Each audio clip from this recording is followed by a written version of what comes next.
Իշխանական պատգամավորներից 8-ն արդեն պաշտոններ ունեն։ Նազելի Բաղդասարյանը խորհրդարանի աշխատանքի եւ բարեկեցության հարցերի հանձնաժողովի նախագահն է։ Լուսինե Բադալյանը ղեկավարելու է առողջապահության հարցերի հանձնաժողովը։ Սարգիս Խանդանյանը վերընտրվել է արտաքին հարաբերությունների մշտական հանձնաժողովի նախագահ։ Սիսակ Գաբրելյանը ԿԳՄՍ հանձնաժողովի։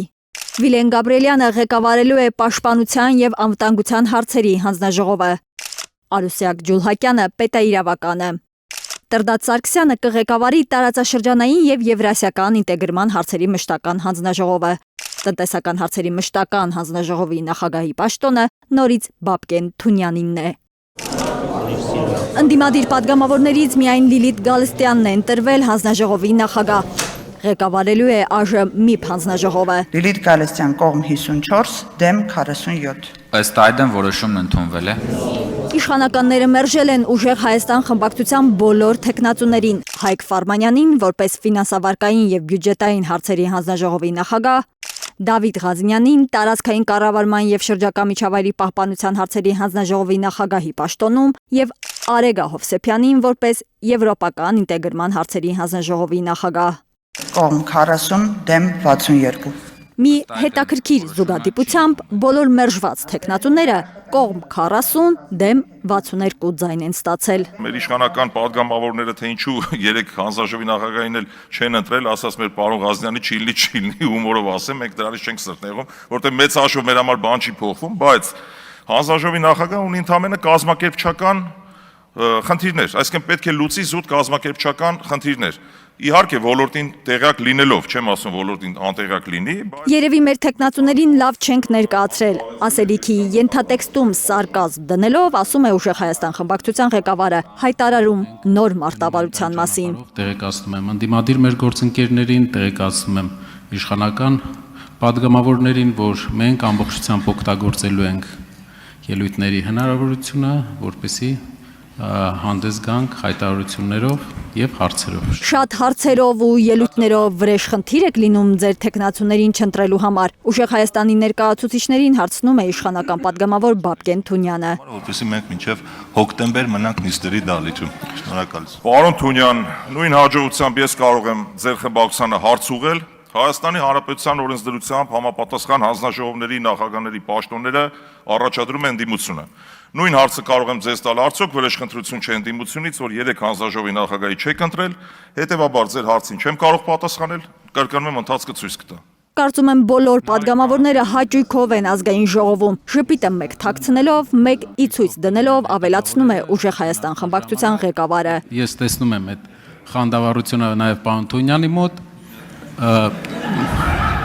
Ծիծաղելու հավես չունի Վահագն Ալեքսանյանը, տրամադրված է հեգնելուն։ Կիսելով մեր ընդդիմադիր գործընկերների էնտուզիազմը նիստերին մասնակցելու առումով, կարծում եմ այսօր մենք կարող ենք նիստ ավելացնել եւ երկար աշխատել հանուն մեր երկրի բաղարության։ Առավելագույն, ասենց տրամադրվածությամբ, մեծ սիրով կարող եք շատ հանգիստ նիստերը շարունակել մինչև գիշերվա 3-ը։ Մենք խնդիր չունենք, հարգելի գործընկերներ։ Փոխադարձ կսմիթներով խորհրդարանում սկսվում է երկրորդ փուլը ֆինանսավարկային եւ բյուջետային, տարածքային կառավարման եւ շրջակա միջավայրի պահպանության, եվրոպական ինտեգրման հանձնաժողովների նախագահների ընտրության համար։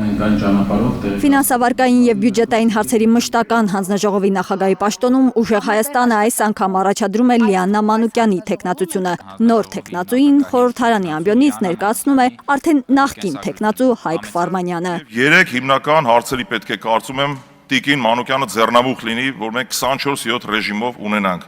Այն է, ինչու ենք ավելացնում պետական պարտքը, որ ուղղությամբ այդ պետական պարտքը ծախսվում, արդյոք այդ պետական պարտքի հաշվին կատարվող ծախսերի արդյունքում մենք ունենալու ենք տնտեսական աճ թե ոչ, եւ մեր հասարակ քաղաքացին, սիրելի ժողովուրդ, ինչ օգուտ է ունենալու։ Հայաստանի պետական պարտքը հասել է մոտավորապես 15 միլիարդ դոլարի։ Սա նշանակում է, որ ՀՀ յուրաքանչյուր քաղաքացու ուսերին 4500 դոլար պարտք բեռ է դրված, հիշեցնում են ընդդիմադիրները։ Օրորի աճող պետական պարտքը նման է հետևյալին, որ ենթադրենք տան հայրը ամեն ամառ իր երեխաներին պարտքով տանի հանգստանալու, մի հատ ճոխ մեքենա առնի իր զավակին, թանկ հագուստ հագնվի եւ գլուխ գովի, վերջում Զավակը հարց տեսիշ լավ հայր ունեմ, հայր ջան ես ոնց ասի պարտքով։ Մեր երկիրը նմանա դրան, ժողովուրդ ջան։ ՀՀ հպարտ քաղաքացին, որ հիմա հերոս հարկատու է դարձել, կարող է շատ ավելի քիչ պետական պարտք ունենալ։ Եթե պետության այդ նույն քաղաքացու հարկերից գոյացող բյուջեն արդյունավետ ծախսվեր, պնդում են ընդդիմադիրները։ Ինչ-որ ֆեստիվալներ են կազմակերպում, վարչաբենդ են կազմակերպում, չգիտեմ, Snoop Dogg են ուզում բերեն Հայաստան, եւ դա հիմնավորում է, որ туриզմն է զարգանալու, ես կարծում եմ դրանք ավելորդություններ են։ Սպասվում է արդյոք Հայաստանին Լիբանանի ճակատագիրը։ Մեծ պետական պարկ, բյուջետային եւ արտաքին ֆինանսավորման խնդիրներ, բանկային համակարգի ճգնաժամ, դոլարների արտահոսք, պետական դեֆոլտ, ազգային արժույթի փլուզում, գնաճ եւ աղքատացում։ Ճիշտ է, մեր մոտ է ցուցանիշը մի քիչ շատ հեռու է, բայց երբ որ տենդենսը մենք նայում ենք, ինչ տենդենս ունենք, ամեն ինչ հնարավոր է։ Թե որքան կարող են տևել այս քննարկումները, դժվար է ասել, հաստատ ոչ ժամեր, օրեր։ Իսկ օրերի գլորվելը մեծացնում է կառավարության ծրագիրը խորհրդարան ներկայացնելու ժամկետը խախտելու ռիսկը։ Ըստ Սահմանադրության 151-րդ հոդվածի կառավարության ծրագիրը վարչապետը պետք է ազգային ժողովին ներկայացնի գործադիրի կազմավորումից հետո 20-օրյա ժամկետում։ Գործադիրը կազմավորված է համարվել օգոստոսի 3-ից։ Նշանակում է Փաշինյանին ընդամենը 1-2 օր է մնացել կառավարության ծրագիրը խորհրդարան ներկայացնելու համար։ Բայց խորհրդարանում բոլոր հանձնաժողովները դեռ ձևավորված չեն։ Արփիս Քեսյան, Նորա Շարբաթյան, Անի Ղանդիլյան, Հայլուր։